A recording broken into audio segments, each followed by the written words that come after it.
Hello again everyone. In this video I will be looking at Zorin OS 17.2. They had an update a few days ago and I wanted to check it out. Zorin is based off of Ubuntu 22.4 and this version of Zorin specifically will be supported until 2027. When we first boot the ISO, we will get to choose either to install or to check out the system. I will go ahead and proceed with installation. I'll opt for the English US layout and language. In this page, we get to choose if we want Zorin to update itself simultaneously as we install it.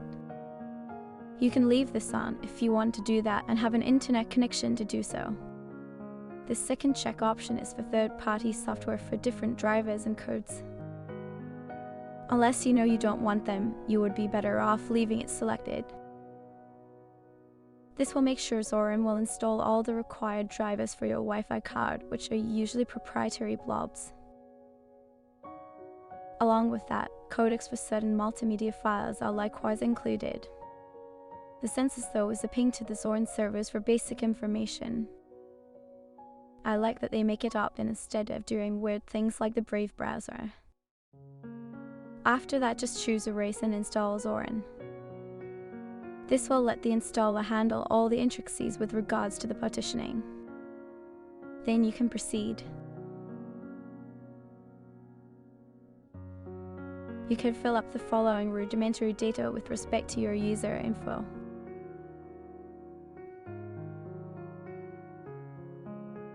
Then the actual installation process will commence. Zorin has 3 versions. The one I am installing right now is the core version, which is free. But there is also a pro version for people who want active support as well as additional services. The installation is done, now let's reboot.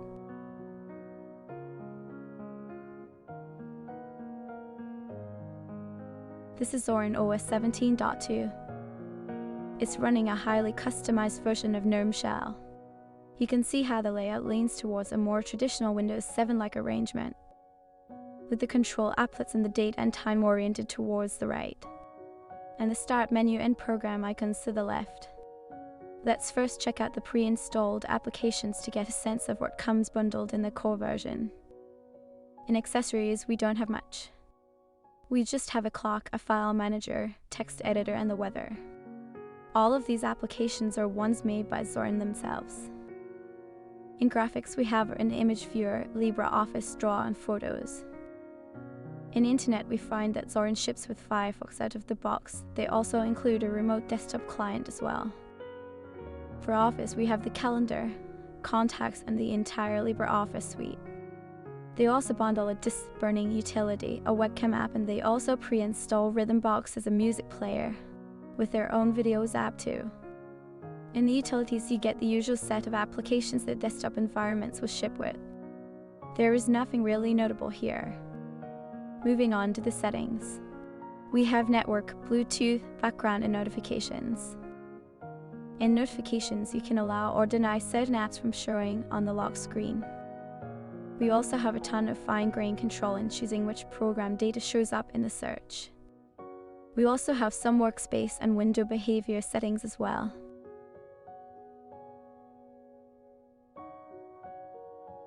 The sharing category has screen sharing as well as media sharing options. We have sound settings and power management. There are power profiles to choose from if you want something more balanced or if you need greater performance. In displays, we have resolution and the refresh rate option. Something significant here is that we have fractional scaling as an option too. Mouse and keyboard settings seem pretty standard as well. That concludes the system settings. Let's move on to appearances next. In the theme section, we have a small selection of accents as well as light and dark mode. In effects, we have animations and transitions. We can turn them on or off based on our own predisposition. There is also a new setting in the themes options where we can specify a specific theme for various sections of the UI. We can have one theme for icons, another for cursor and shell. This allows us to mix and match similar looking themes to get a more unique look. If you want more of them, you can go to the theme store here. Something else I want to show you is the window tiling in Zorin. Let's go into the setting. And as we can see, we have a lot of options here. Things like setting tiling for only certain workspaces, as well as dynamic tiling. Let's take a look at the tiling feature in Zorin. Here we can tile windows to different corners or maximize using the super plus arrow keys. Let me open a terminal and show you. We can easily pop a window out of tiling, cut its size to half as well as maximize it. This is something you would usually find in floating window managers. Here you can also see that when I open a new window, it fills up the entirety of the space the other window left. It's not as fun as tiling in something like Cosmic, but I don't think it's a bad feature whatsoever. The next thing to look at would be the new changes in this version of Zorin. Firstly, let's look at LibreOffice. LibreOffice is now version 24.8. This brings a lot of features, especially to Calc. New functions like XLOOKUP, XMatch, RAN array, and so on. Moreover, included in this version were multiple bug fixes and improvements to reading Microsoft documents. When we check the kernel, we see that it now parallels the Ubuntu 20.04 LTS kernel. This kernel version update was a driver update that included support for a wider range of hardware. This includes support for various new Intel and AMD CPU, which include the Ryzen AI as well as the EPYC chips.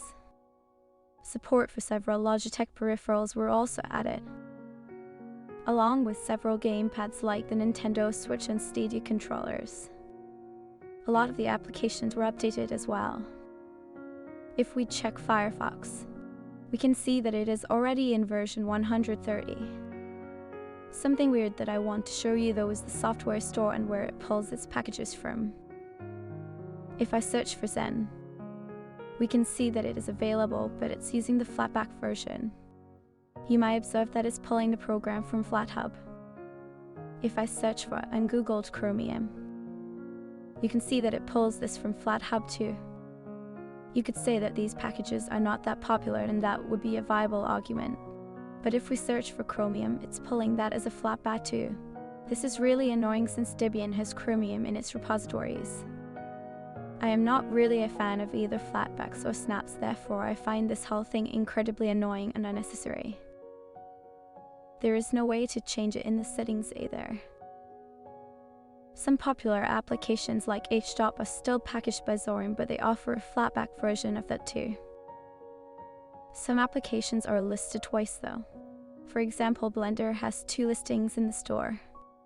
One as a regular package, and another as a Flatpak. At least here we have a choice. This problem does not end here though. If you look at VLC, you find that they put preference for the Flatpak when the Zorin package is already there.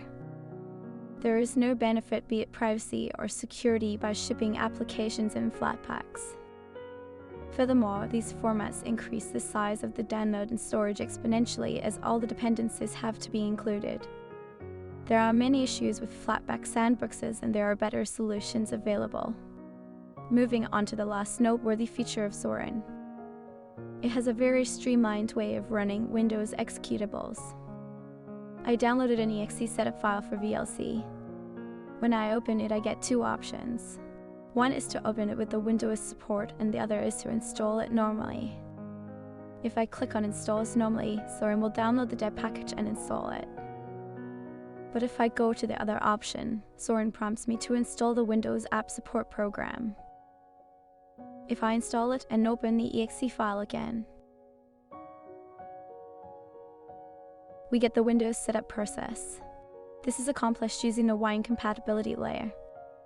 This is a very unique feature of Zorin as it makes it very easy to run Windows executables. This brings me to the end of my video. In conclusion, Zorin is a sleek and beautiful Linux distribution with a lot of cool features. It has a lot of good things going for it, though I am not a fan of certain other things. That is, giving higher precedence to Flatpaks with the FlatHub integration.